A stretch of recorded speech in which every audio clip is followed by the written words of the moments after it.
Hello guys, for today's video, Y16, DY16 LCD replacement po. Kaya natin galing sa Asturias. Ito guys, inopen na natin, disassemble na natin, kinukuha natin yung screw. Madami po yung screw guys sa may bandang motherboard at saka sa speaker. So, yan. After natin ma-open yung back cover niya guys, dinidisconnect natin yung battery. So nahirapan tayo sa battery guys kasi malagkit po yung pagkadikit. Yan. So nahirapan tayo sa pagtanggal, so ginagamitan na natin yan yung technique.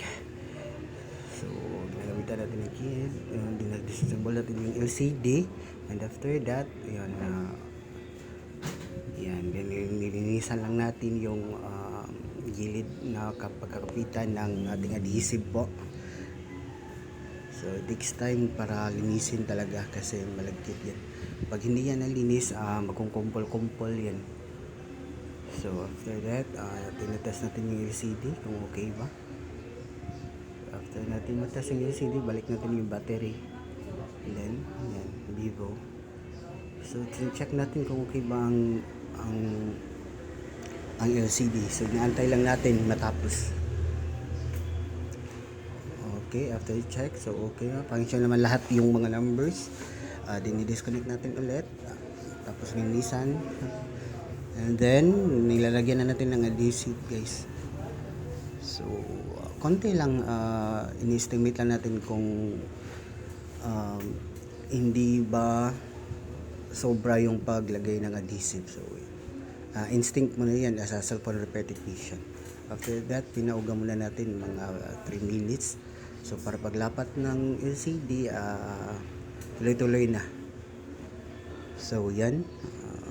Tinagyan natin ng tape para madiin yung LCD sa frame at saka malapat na lapat na. So, inaantay lang natin yung 3 minutes. Nilagay natin ulit yung LCD. Yan.